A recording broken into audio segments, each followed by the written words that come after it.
तो hello guys, welcome back to another amazing blog. और भाई बहुत दिनों बाद मैं अपनी जीटी लेके निकला हूँ। अगर तुम्हें विजिबल हूँ तो कुछ पानी की बूंदें वगैरह दिख रही होंगी। मैं जहाँ जिस कॉलोनी में घर है वहाँ पे भाई बूंदें पड़ रही थी और मैं पैशनेट बन के भाग आया। फ़िलहाल बहुत दिनों बाद ब्लॉग आ रहा है। खैर ये सब मुझे कहना नहीं चाहिए, बट मैं फ़िलहाल बूंदाबांदी से निकल के आया हूँ। प्रॉपर तेज़ बूंदें पड़ रही थी। कैमरा भी बचा है यार। कंपनियों को कोई वो नहीं होता है, तुरंत में वो कर देती है भाई। वाटरप्रूफ सिर्फ नाम के लिए है, बाकी जब तक तुम बचा लो या थोड़ा बहुत जब तक बच जाए। हाँ हाँ, तो भाई ये है मेरा एक मतलब क्या कौन सी वो कहूँ से गधा है, उल्लू है, क्या है। इसने आवाज़ सुन ली बाइक की, इसलिए इसने मुझे कॉल करा। अभी ये मुझसे कह रहा है ऊपर से आ रहा है कॉल करके, मैं बाइक चला रहा हूँ। मैंने कहा कोई इंपॉर्टेंट कॉल कोई हो तो उठा लूँ। तो गाइस आज के ब्लॉग में मैं तुम्हें बताने हूँ why you should not by second hand GT 650 और मतलब ये हिंदी वाला था भाई।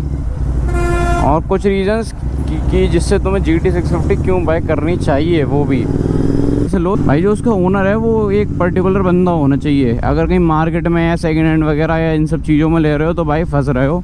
कोई फ़ायदा नहीं होगा उससे, ना मज़ा आएगा ना कुछ।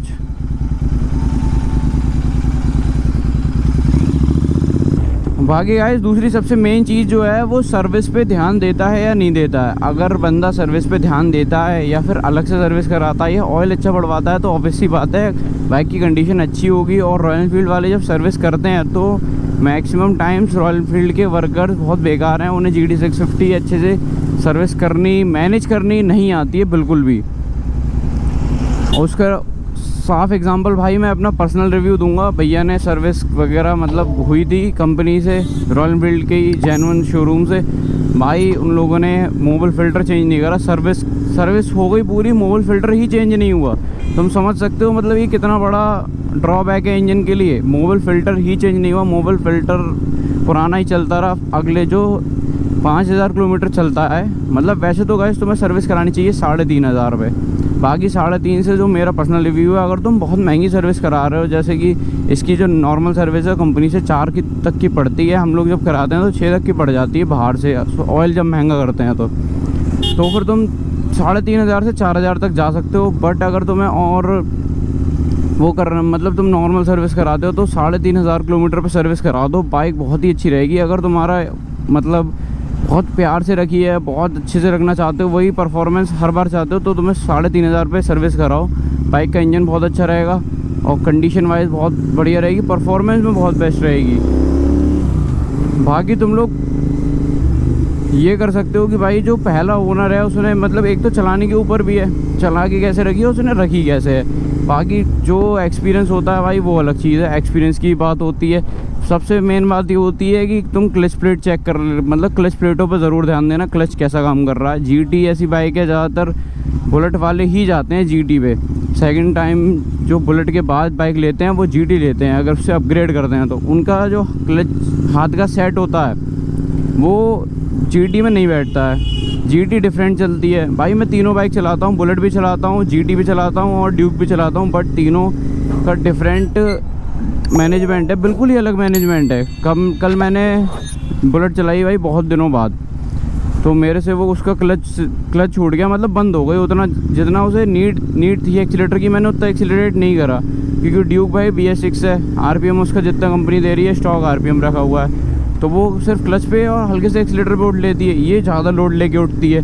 और बुलेट जो है वो भी इसके जितना ही लोड लेती है अगर तुमने RPM कम करा है तो। मेरे पास BS6 रिवॉर्न है बट उसका RPM कम है तो इसलिए वो उतना ही लोड लेती है। एंड गाइस इसमें एक चीज़ ये है कि इसमें हल्का एक्सीलेटर लेता हूँ तो ये RPM डाउन करती है। ये है अपनी बाइक कोड 6 ट्यून्ड बाइक बहुत सारी हैं, बट यहाँ पे फ़िलहाल UP वाले इस एरिया में बहुत कम है। एंड जो मॉड्स मैंने इसमें कर रखे हैं उसकी पर्टिकुलर वीडियो भी बना रखी है। इसमें अप्रॉक्स 1 लाख प्लस के मॉड्स हो रखे हैं जो कि विजिबल उतने ज़्यादा नहीं है। तो भाई अब मैं तुम्हें रुक के ज़रा लुक्स दिखा देता हूँ और पटाखे चेक करा देता हूँ। तो भाई जैसे कि तुम्हें ज़्यादातर लोगों को पता है अपनी बाइक है कोड 6 ट्यून्ड और बहुत सारी मॉड्स की मैं बहुत सारी इन्फॉर्मेशन दे चुका हूँ। सबसे मतलब डिफरेंट मॉड इसमें अपना सस्पेंशन अपग्रेड है, ये सबसे डिफरेंट है। ये 2023 के एंड की बाइक है जब इसमें वॉबल आता था, लेकिन बट इसमें नहीं होता। और साउंड की बात करें भाई,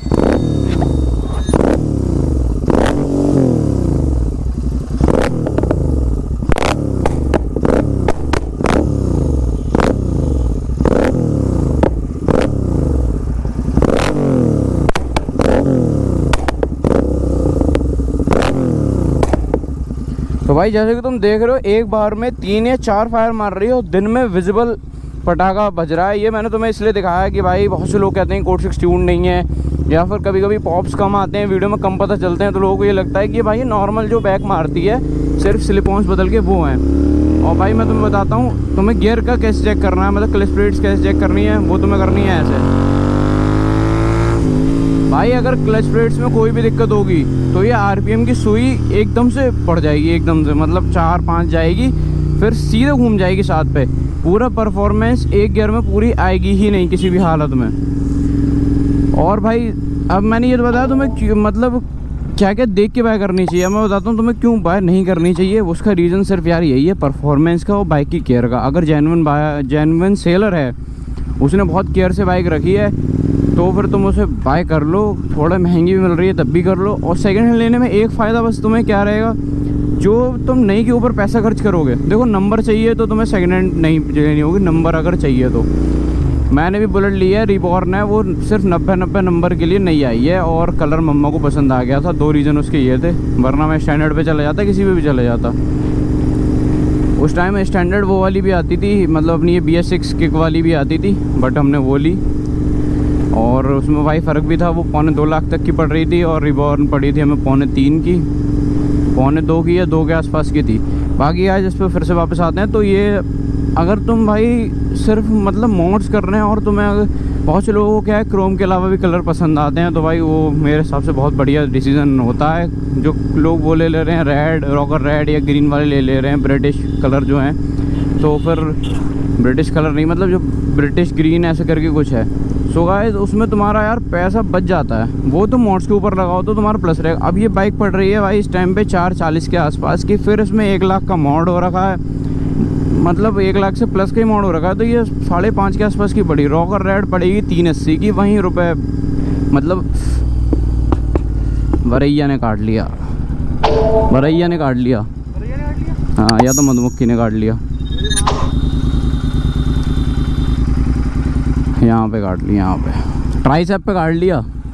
कोई प्रॉब्लम नहीं आएगी, तुम्हारे हाथ में रहेगी। बाकी यार दूसरी चीज़ होती है कितने लोगों के हाथ में चली हुई है।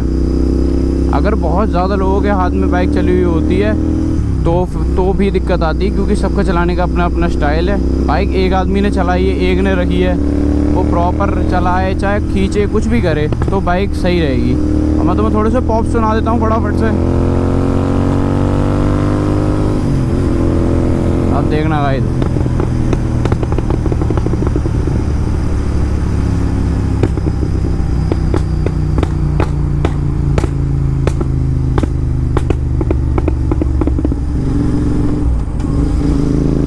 भाई इस साइड बारिश हो रही है, पीछे की साइड बारिश नहीं थी।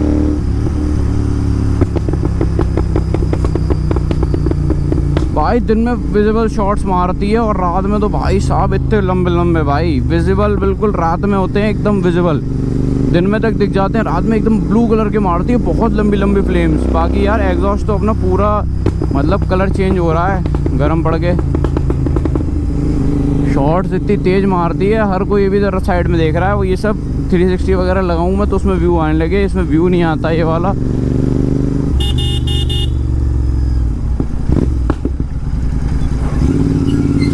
बाकी यार बहुत सारी यार बरैये क्यों उड़ रही हैं यार इतनी सारी। एक हाथ में काट चुकी है, दूसरे से अभी यहाँ से बिल्कुल पास से निकली है, अभी बच ही गई, मतलब ये समझो।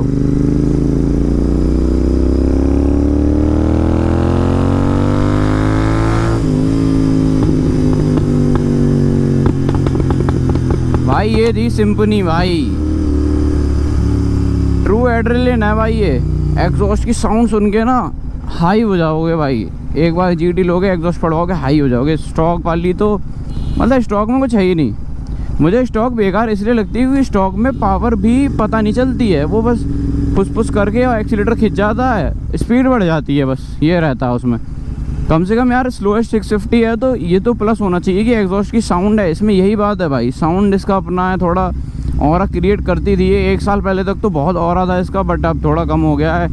अब मतलब बहुत ज़्यादा बिकने लगी है क्योंकि भाई प्राइस रेंज भी कम है यार, 650 सीसी के हिसाब से कम है। अब बस इलेक्ट्रॉनिक्स भी कम है इसलिए प्राइस कम है, बट लेकिन 650 सीसी तुम्हें 4 लाख रुपए मिल रहे हैं यार, वरना 650 सीसी के लिए तुम्हें 7-8 लाख रुपए तो खर्च करने ही करने पड़ेंगे। फिर उसकी मेंटेनेंस भी महंगी होगी। जितने ऊंची सीसी की बाइक लोगे उतनी ज़्यादा मेंटेनेंस हाई चलती चली जाएगी। बाकी रॉयल एनफील्ड का एक वो दिखाता हूँ मैं तुम्हें, ये इनके मीटर में यार हर समय मतलब अंदर से मॉइस्चर जमता ही जमता है। ये इनका मतलब एक आध वीडियो मैंने देखी थी, उसमें एक बंदा कह भी रहा था कि ये इनकी मैन्युफैक्चरिंग प्रॉब्लम है, बट फिर भी ये लोग ठीक नहीं कर रहे हैं, पता नहीं क्यों। नई बाइक है तो यार मुझे ऐसा लग रहा है और अजीब अजीब करते जा रहे हैं। कुछ चीज़ें अच्छी भी प्लान कर रहे हैं, जैसे कि कॉन्टिनेंट वो इंटरसेप्टर 750 आ रही है और ये सब आ रही हैं, वो सब अच्छी भी हैं। बाकी यार GT की जो रीसेल है यार वो नई पे तो अच्छी है रीसेल, लेकिन उसमें मॉड्स कराओगे तो रीसेल ज़्यादा मेल भाई। वैसे ये चीज़ें होती हैं जो लोग स्टॉक बेचते हैं उन्हें ज़्यादा प्रॉफिट होता है, क्योंकि मॉड्स की वैल्यू रीसेल में काउंट नहीं करी जाती है। बट GT में तुम मॉड्स कराओ तो उसकी वैल्यू काउंट करी जाएगी, लेकिन थोड़े विजिबल मॉड्स होने चाहिए, बस ये रहता है। विजिबल से मेरा मतलब ये है कि यार जैसे इसमें जो हो रखा है वो उसमें बहुत सारी चीज़ें अंदर हो रखी हैं, जैसे कि अपना एयर फिल्टर हो गया, पैसे कहीं लगे हुए नहीं दिख रहे हैं। अपना ट्यूनिंग हो गई, 20,000 रुपये लगे हुए कहीं दिख नहीं रहे हैं। जब तक बाइक चलेगी, चलाने वाला होगा जिससे उसकी वैल्यू पता होगी भाई। इससे हम लोगों ने ऐसी रैंडमली GT वर्सेस GT से वर्सेस किया था इससे, तो भाई हम लोग शायद दूसरे गियर पे कितनी स्पीड पे किया था मुझे ध्यान नहीं, बट इसने पीछे छोड़ा था वर्सेस GT को, इनिशियल में भी और बाद में भी। उसका रीज़न ये था, और भैया के साथ किया था हम लोगों ने, भैया गाड़ी चला रहे थे और स्पर्श बाइक चला रहा था, तो बट उस टाइम भैया ने बताया कि मैंने जब स्टॉक GT से करा तो वो पीछे रह गई थी। ये इसमें ट्यून का फ़र्क है तो ये आगे निकल गई थी। बाकी थोड़ा वेट का भी होता है, जैसे इंसान कितना वेट जो बाइक चला रहा है उसका वेट कितना है, गाड़ी में कितने लोग बैठे हैं। भाई गाड़ी में अगर 1 से 2 लोग हो रहे हैं तो भाई इनिशियल क्या सारी चीज़ों में स्पीड कम होगी, नॉर्मल सी बात है। बाइक अब चलाने वाला 100 किलो का है तो ज़्यादा वो होगी, 70 किलो का है ज़्यादा भागेगी, 60 किलो का और ज़्यादा भागेगी। भाई 50 किलो वाले तो बैठेंगे नहीं ना, वो तो भाई आउट ऑफ लिस्ट हो जाते हैं, वो नहीं संभाल पाएंगे GT को। GT जब तक सीधी चल रही है, प्यार चल रही है, तब तक तो बहुत प्यारी। जब इसका बैलेंस आउट होता है या कहीं स्टैंड लगाते समय इधर उधर गिरती है या कुछ होता है, तब भाई जब एक तरफ लटकती है ना तो ये अच्छे को मतलब भारी लग जाती है।